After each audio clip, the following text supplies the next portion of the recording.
everyone, and welcome to this episode of Halva for the Heart. So I'm going to be sharing today a little bit of my story and why I chose to call it Halva for the Heart.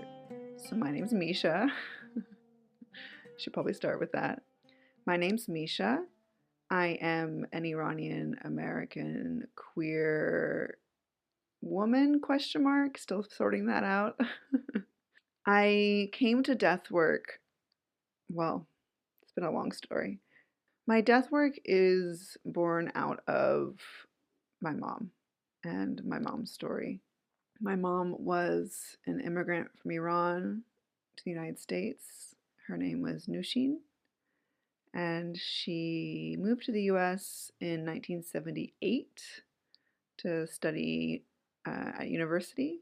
And if you know anything about Iranian history, then you know 1978 was just before the Islamic Revolution in Iran, which occurred early 1979.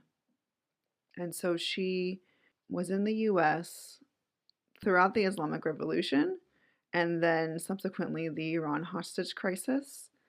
And she watched as dozens of Iranians she knew were being deported and sent back to Iran, and she worked really hard to stay in the US because her parents told her it wasn't safe in Iran. And while she was at college, she met my dad. My dad is not Iranian. He is a white American man, and together they got married shortly after they graduated. She later got her citizenship, and then I was born. I grew up in the San Francisco Bay Area, and growing up with an Iranian mom was beautiful and also challenging. But I think I'm so blessed that, she was the first in her family to move to the US. But then following her move, years later, her sister moved with her husband and child, and then my grandparents came over, and so I was surrounded by Iranian family. And I feel so lucky to have had that presence in my life, to have that strong connection to the culture and to that part of my identity. So my mom never forced. She always said, "I'm not forcing my culture on you. I don't want to be one of those immigrant parents who makes their kids do these cultural things, learn the language, because I don't want you to end up resenting it." So she said she never forced us, but also it wasn't really a choice in that it's just how we lived. I grew up hearing Farsi. I grew up eating the food. I grew up celebrating the holidays. It was just a part of life. There was no oh, I don't want to learn this. It was just part of our home. And I never really felt like I didn't want to learn it. I know a lot of Iranian Americans, children of diaspora, kind of want to assimilate, and they don't want to stand out and be other. I naturally had this identity, I enjoyed being different. I enjoyed being proud of my Iranian heritage, and I liked standing out. So someone in middle school once told me I'm a contrarian. So maybe that's part of my personality, but I enjoyed it. I was like, yes, I'm unique. I liked that. So it's never something I resisted. I'm glad I didn't, because it's brought so much richness to my life. So I grew up with the Iranian culture, never went to Iran.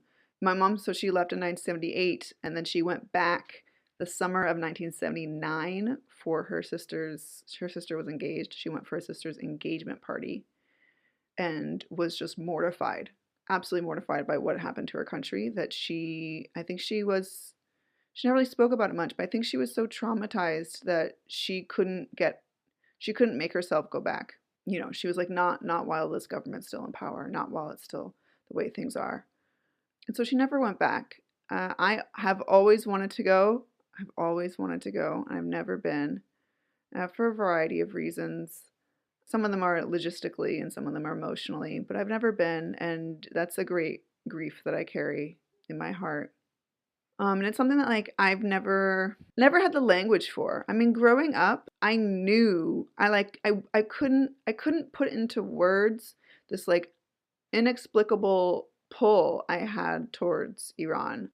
my mom would always be like, why are you crying about a place you've never been? Like, you've never even seen it. And I just like didn't understand. I was very young. I didn't understand. I didn't have the language that I have now. Now I know I can describe it as a grief. It is an immense grief in my life. Immense grief in my life. But that's not what brought me to this work. What brought me to this work initially was my mom and her death. So when I was a freshman in college, I was 18 years old. I got the phone call. I was studying in Chicago. I got the phone call from my dad that your mom's in the hospital. They found a mass in her brain and we don't know what's going on. And I kind of panicked and I didn't know what to do. It was the very first week back from winter vacation. So it was like early January. I was just starting my new classes for the next semester. My friend's mom told me, no, go back. And I was like, I was just overwhelmed. I didn't know what to do. I was like, I don't even know like when to buy my return ticket for. And she was like, this is a moment in your life where you buy a one-way ticket. And I was panicked, but it was the right choice. I flew back, drove straight from the airport to the hospital and walked in and saw my mom. She had just gotten out of surgery and I walked in and saw her and I had seen her like a week, maybe 2 weeks before then. And she was a completely different person. Just like her face, they'd shaved her head. She had like bloody staples coming out of her scalp. She was really, really puffy, swollen. And I just saw her and just burst into tears. And she didn't know what she looked like. Everyone else was keeping it together. But I think it was just such a shock for me that I just started crying and she didn't know. She was like, what? Because she didn't know what she looked like. I'm realizing now that it's kind of an opposite. When I was young, when I was about 9 years old, I woke up with a very swollen face and turns out I had osteomyelitis of the skull, which is an infection of the bone. And I remember my mom came to wake me up for summer camp and she like screamed in horror and I was like, what? So yeah, I guess it was kind of like a role reversal of that. It's funny, I've never made that connection before. So from there, I called my university and I was like, I'm going to need some time off. And I kind of chose over the course of a week, I chose that I would be dropping out of that university and moving back home to be with her. And it's a long story, but to speed things up, I'll probably have future episodes about this, of like the dynamic between like me and my family throughout that time, because it's a difficult place to navigate. I'm the eldest daughter of an immigrant family and the immigrant mother was sick. And so there was a lot of dynamics that I had to work through. And I know that I didn't handle them all well. I know none of us really handled it the best that we could have. We were all in a very stressed out situation.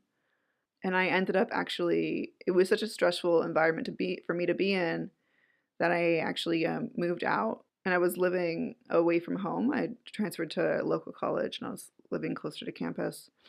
I was living away from home when she actually died. I mean, not far. If you know the Bay Area, my family was in Marin and I was in Oakland. So it's not too far, but I wasn't home. She died during the summer. She died July 2012. So she was diagnosed in January 2011.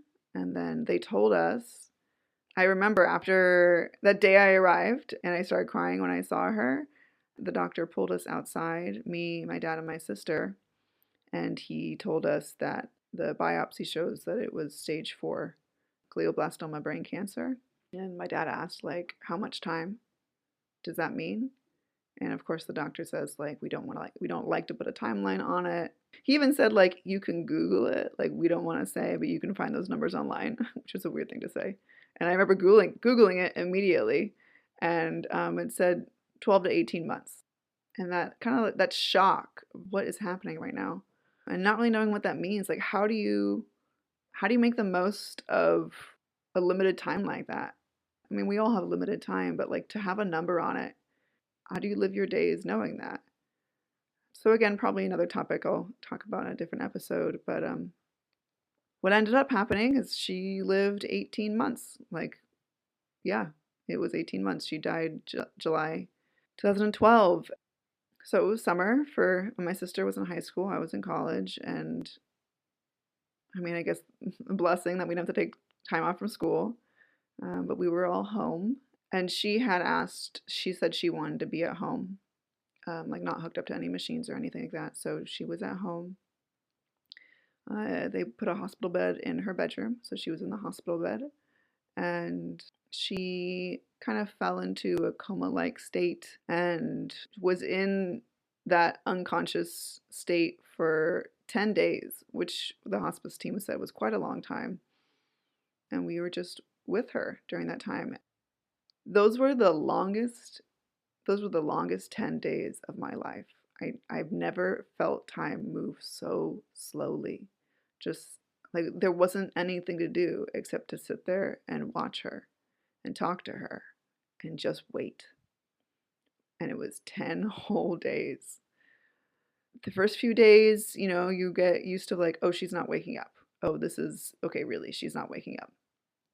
And then after a few days, I don't think anyone else in my family had an issue with this, but my body just started shutting down. It just started shutting down. I have not had diarrhea that bad ever in my entire life.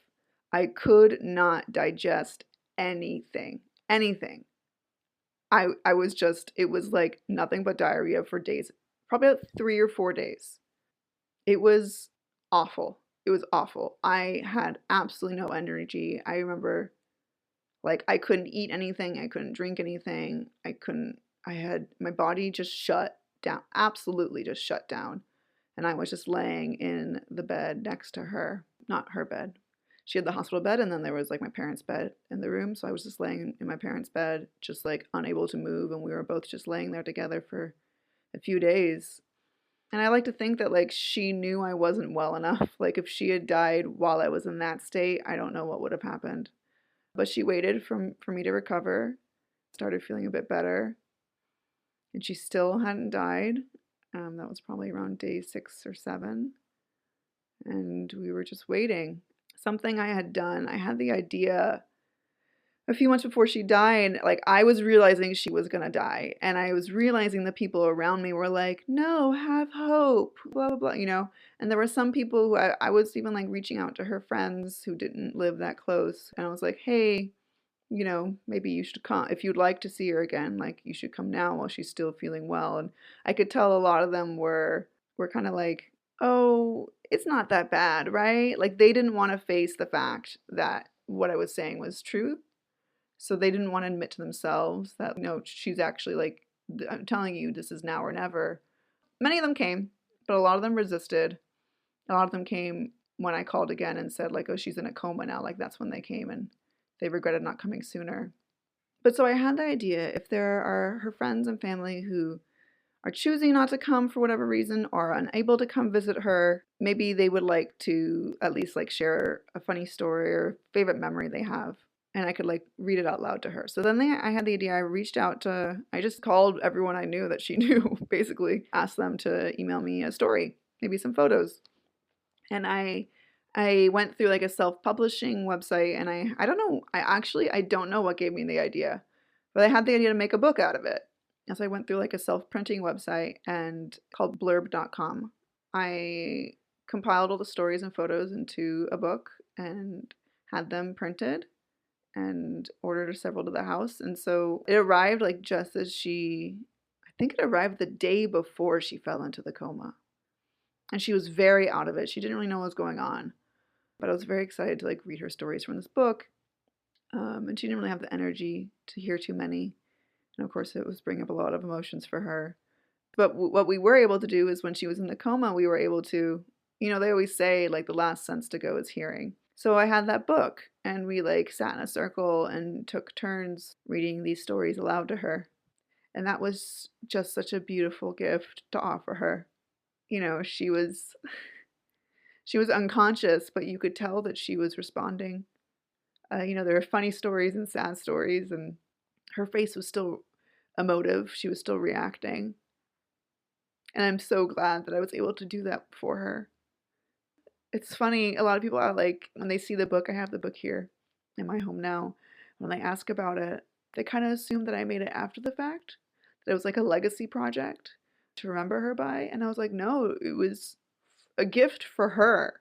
It's a gift for her. Like, I'm grateful now that I have the stories, but I am so much more grateful that I was finished in time, that I was able to read the stories to her. So she died, like I said, July, and I think it was July 28th, 29th. It was very early in the morning. We were, at that point, we were kind of like all sleeping. Me, my dad, my sister, and my aunt. We were all kind of sleeping in that room with her, sharing the bed, sharing my parents' bed, and I think someone was on the floor. I think we were like taking turns sitting watch and sitting with her. One night, my dad was supposed to be sitting watch, and I guess he fell asleep. And the hospice had told us, prepare for her breaths are gonna get, like, there's gonna be longer and longer breaks between each breath, and if you would like, you can like count the number of seconds between each breath, and you'll notice that they get longer and longer. So it's something we'd been doing just to keep track. And I remember I didn't know now, later found out it was around 4 a.m., but I woke up, I like jolted awake in the middle of the night, and I heard her take a breath, and I started counting, and I kept counting, and I kept counting, and I kept counting. And I got to about like 80 seconds, which was just unheard of. She had been around like 30 before that. I got about 80 seconds when my aunt sat up and she was like, I think she's gone. And my aunt says that she also just out of the blue woke up around that time. And we were both just like lying there awake counting the seconds. And that was it. That was her last breath.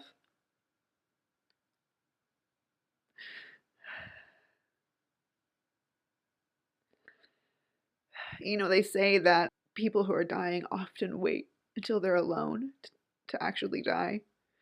Like, there's many stories of like, they have like one caretaker, and that one caretaker like leaves to go to the bathroom, or I don't know, goes to the kitchen or something, and they come back and they find the person has died.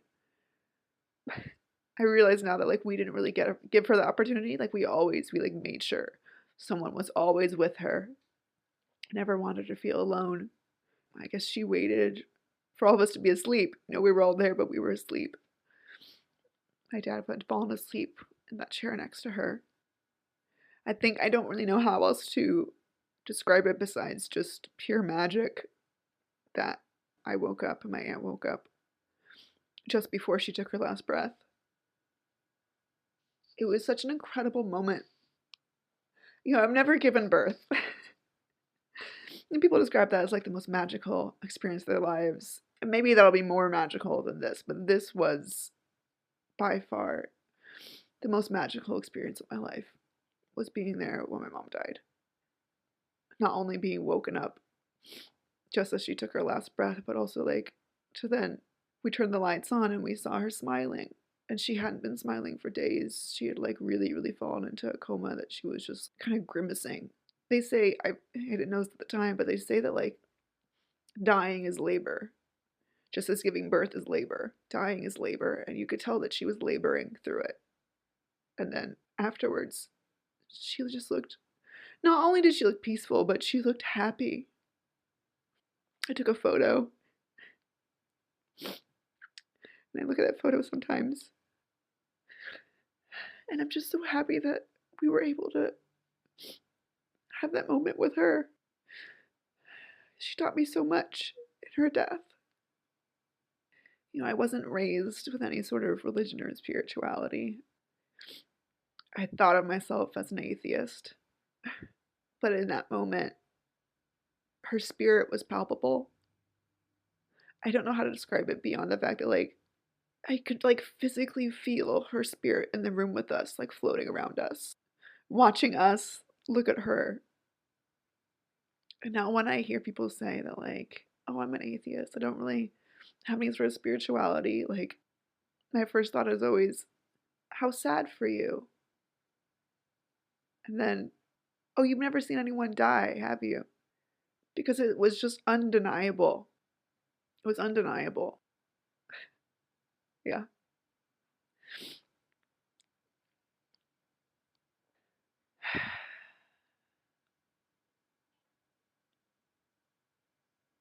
So that's the story of what brought me to this work. While she was dying, I had gone on Twitter and I started making friends with other people, young adults, because there are there's very few services. Well, there were at the time. There was basically no support services for like college age students who were dealing with grief. So I found a few people online who were going through something similar and kind of like discovered the world of the death positive movement. I don't know if it's still called that, but that's what it was called at the time. And I discovered this title of death doula. Yeah, and I remember, I went back to school that fall and trying to figure out what I wanted to do with my life and kept coming back to this idea of death doula, death doula. And I think I knew at that time I was too young. I was grieving too much. I didn't feel ready to do that work. But it's something I've always been thinking about. Now here I am, almost 12 years later, and I decided this is it. This is the time. I'm currently living abroad. I'm living in South Korea, and I've been here almost 9 years. And it's not really like a work I could do here. I don't have the language skills. There isn't the infrastructure for it. It wasn't possible. But now that we're talking about moving back to the United States, thinking about like, what would I do back in the US? And I was like, well, I've always wanted to be a death doula. I've always wanted to be a death doula. And I just kind of decided to take the leap. I sat by my altar and I talked to my mom and my grandma. And they were like, yeah, you can do it. So I decided to do it. And this podcast is a culmination of my lived experience and wanting to like put the word out there about what death doulas are, what we can offer, and how our work is bringing the humanity and the spirituality back to death. So I heard about the program 9 Keys with Narinder Bazin and immediately felt drawn to working with her. So I did. 9 Keys is a 9-month deep dive apprenticeship intensive into the work of death midwifery, all online. And I just finished up my 8th month, and it has been such a miraculous process to go through. I have learned so much.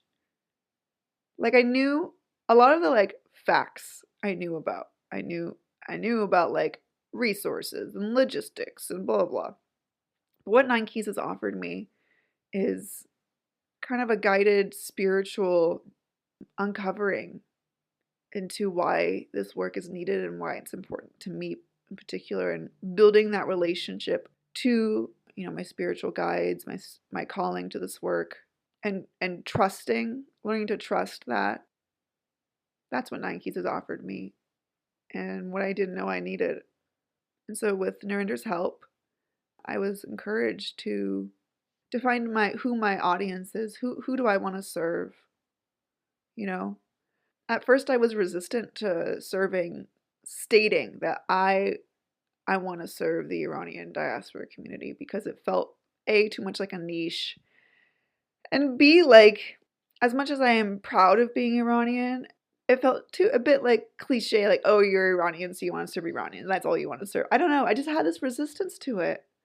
And then the more I talked to other Iranians I knew and really felt like their grief around being Iranian and how our grief hasn't really been addressed, and how people of my mom's generation are now starting to die and we're losing that connection to that history. I felt like our community needed a death doula. And I still didn't feel like maybe it should, I wasn't sure if it should be me. And it wasn't until Narinder said to me, she was like, I'm a white woman and most death doulas are white women. Do you want a white woman serving your community? Do you think we'd get it? And I was like, no. And she's like, who do you think should be serving the Iranian community? And I was like, an Iranian. And she was like, what other Iranian do you know doing this work? And I was like, none. I don't know any. And so I kind of just felt like it's my obligation to do this work to help support the Iranians and diaspora who I know are suffering. If there's nothing you know about being an Iranian, is that being Iranian to me equates to suffering and sorrow. Sorrow. I said that once. One time when a white woman asked me, I was in a motherless daughters group, and I talked about like losing my mom was losing my connection to my heritage, and she couldn't really relate, but she was like, I'm wondering, what does being Iranian mean to you? And I was just like, it means carrying sorrow all the time. It means being born with sorrow and carrying with it your entire life. And she did not know how to respond to that. And I guess it just proves Norida's point that like if people can't relate, they can't relate, and they're not going to be a support that people need in that moment. And so I don't want to be like, I'm the only Iranian death doula. I want there to be more of us. I want more of us to be open to doing this work because our community so desperately needs it. And so when I was trying to think of a name for my business, I wanted something that was alluded to Iranian culture, but wasn't a complex Farsi word that Iranians who maybe don't have those language skills wouldn't know what it meant or would feel kind of excluded from it. You know, my Farsi is not perfect, and I've often felt that way. So I wanted to make sure everyone felt included and served by it. And I just happened to like look up Hafez and wanted to know what it meant because it wasn't his name. It was a title. And Hafez, I didn't know this, but it means someone, more specifically in the Islamic context, it means someone who's memorized the entire Quran. But more generally, it means someone who holds on to the memories, holds on to the stories, holds on to the knowledge. And I thought that so perfectly captured what I want to do with my death doula work, is that there are these stories that need a place to be held and kept. And I'm certainly someone who is holding on to my mom's stories and keeping her stories alive. And so it felt fitting to use that name for my business. And then when it came time to name the podcast, I'd been thinking a lot about Halva. And if you're Iranian, you know that, well, you probably know that halvas can be eaten at any time, but it's most associated with, it's a funeral food. It's a food that you eat. Halva and dates most commonly are eaten at funerals and like within the first 40 days after someone dies. And I've been thinking about how the process of making halva is intense and it requires a lot of labor, and that like that manual labor required to make it makes sense why our ancestors would do that in a time of mourning, because what we're just starting to remember is that moving the body and especially like exerting strength and labor is very healing for grief. Helps put the rage and the sorrow into something. And then halva is often made in community, you know, like where you're taking turns stirring the halva. And I just imagine like my ancestors, women gathering around the pot of halva to drink tea and cry and share stories and literally cry into the halva. And when one gets overwhelmed, someone else says, sit down, like it's my turn. I'll take over for a while. And I think that's just so, I think we've lost that. I think we've lost the gifts that have been passed down to us and the medicine, the wisdom of these traditions. And so when it came time to name the podcast, I kind of thought, like, what do I want my podcast to be? And I just, I was thinking I wanted it to be medicine. I wanted it to be healing for the Iranian community and for the greater community at large, not just Iranians, but like children of diaspora. And I was thinking, like, what symbolizes healing for me? And it was halva. I'm just realizing now I haven't had halva in years. I think that's not true. I think I had some last year. But, like, I'm, like, tasting it in my mouth now. It's sweet. Halva is sweet, but it's like a, there's different kinds of halva throughout the SWANA region, but the Iranian halva that's used at funerals it's like a brown, thick pudding, and it's like the consistency of like dough or clay or mud. It's very earthy in its texture. And I was reading recently that it's one of like the oldest recipes. If you look at some of the oldest Iranian Persian recipes, they're often the puddings. So like sholazad, shirbaranj, and halva. It's that texture that was one of the first things that our people were cooking over a fire. And so I like to think that halva has been serving our grief, accompanying our grief for thousands of years. Thousands of years. And I hope this podcast is a modern day iteration of that healing. So that's my story.